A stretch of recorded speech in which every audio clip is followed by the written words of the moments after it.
ጨፍኝ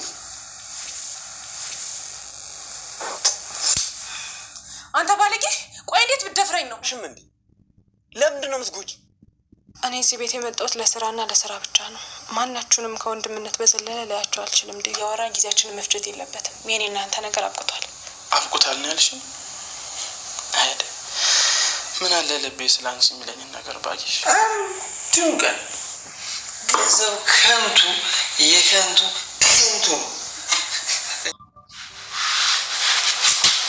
ኢላይ ንፍቅር ይሄ ቀን ደርሶ እንደምንገናኝ ተስፋ ነበረኝ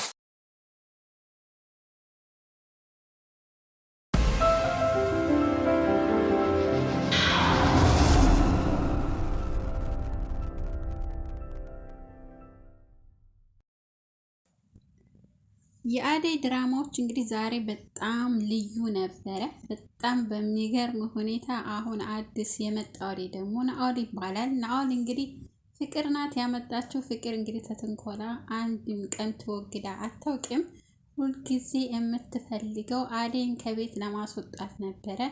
አደይን ለማስወጣት ስትጣጣር አንድ ቀንም ተሳክቶላት አያውቅም። በነገራችን ታቅዳለች አይሳካም፣ ታቅዳለች አይሳካም። አሁን አምስተኛው እቅድ ነው እንግዲህ ዛሬ ናኦልን ያመጣችበት ምክንያት እቤት ውስጥ አደይንና ቤዛን እንዲያስወጣላት ነበረ። ቤዛ ደግሞ ሌላ ተንኮል አስባ ማለት ነው ኤላ ቤት ሄዳለች። እንግዲህ ኤላን ከልጅነቷ ጀምሮ ትወደው ነበረ። እኔን እየወደደኝ እያወቀች እሷ በእኔ ላይ የፍቅር ጥያቄ ጠየቀችው ነው ያለችው። እንግዲህ ሊሊ እንግዲህ ተኝታ ነበረ። እንደ ተኛች ገብቶ እንዴት አባቷ ነው የምታምረው መዋጥ ነበር ይችን የመሰለች ቆንጆ እያለ እያሾፈ ናኦል ሄደና ሳም ሲያረጋት ትነቃለች። ተንቅልፏ እንደነቃይ ብቻ ግጥም ምን ያረገችበት ማለት ነው።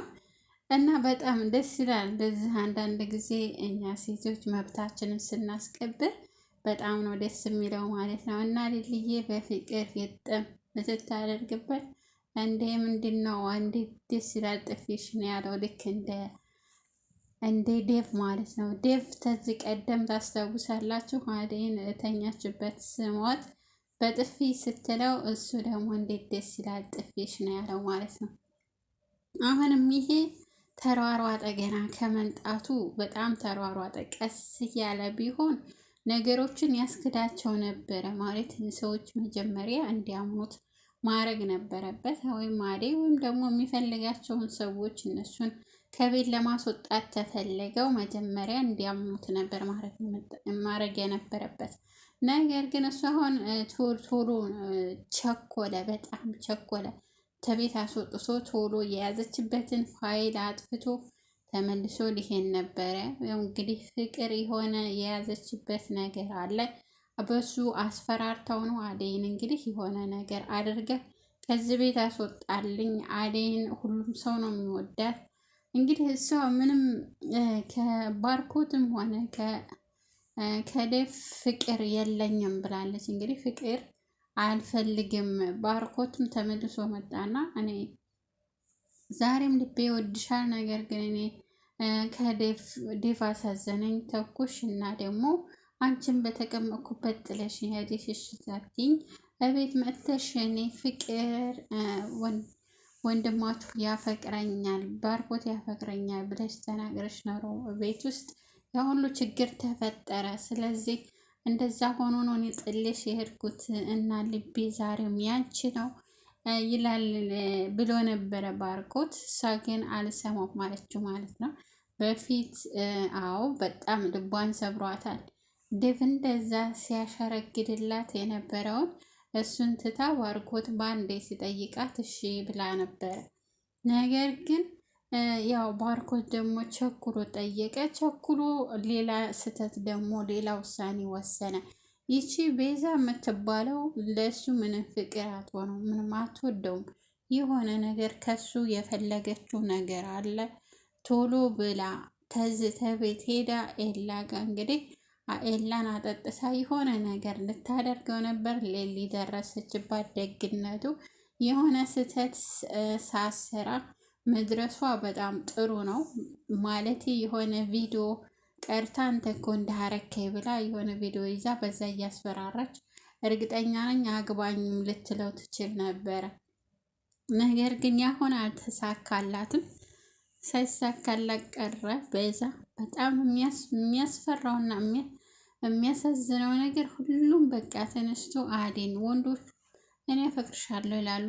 ሴቶቹ ደግሞ አንቺን ለምንድን ነው የሚያፈቅሩት? አንቺ ጋር ምን አለ እኛ ጋር የጎደለ ነገር ነው የሚሉት። በጣም በሚገርም ሁኔታ ዞሮ ከባድ በቃ ከባድ የሚባል ፈተና ነው እዛ ቤት አደይ ድራማ ውስጥ ያለው ሁሉም ፈተና ነው። በቃ አንዱ ለአንዱ አይረዳዳም ወይም ደግሞ አንዱ ለአንዱ አያስብም። ኋላስ የሚፈልጉትን ነገር ለኔ ማለት ራስ ወዳድነትን ነው የሚያሳየው። ድራማው ብዙ ነገር ያስተምራል፣ ከብዙ ነገርም ይቆጥባል፣ ከብዙ ነገርም ደግሞ ስህተት ያርማል። ነገር ግን ሁሉም ራስ ወዳድ ናቸው። በቃ የሆነ የወደፊት ነገር አያስቡም፣ የዛሬውን ብቻ ነው ማለት ሁሉም ለኔ የሚፈልጉትን ነገር ነው ወይም ለማስወገድ ወይም ደግሞ ለራሳቸው ለማድረግ ነው የሚጥሩት። እንግዲህ ዴቭ የኔ ምስግን እንግዲህ ከአደይ ጋር ተጣብቆ ነበረ፣ አልሆነለትም። እኔ ከወንድምነት የዘለለ ነገር የለኝም እባክህን ተወኝ ብላ ሁለቱንም አስወገደቻቸው። ነገር ግን ዴቭ አሁንም የሚተዋት አይመስለኝም። ማለት ያው ይቀጥልበታል። እሷ ዳርዳር ያለችበት ምክንያት በፊት ያው ፍቅር እንዳታስቸግራት እና ለፍቅር እንዲከላከልላት ነበረ ዴቭን ፊት የሰጠችው። ምንም ቃላት አላወጣችም፣ ግን ፊት ሰጥተው ነበረ። ያንም ደግሞ ያደረገችበት አደይ ያው ከፍቅርም ሆነ ከሊዲያ እንዲከላከልላት ነበረ። አሁን ቤት ውስጥ ብዙ ሰው ተበዛ።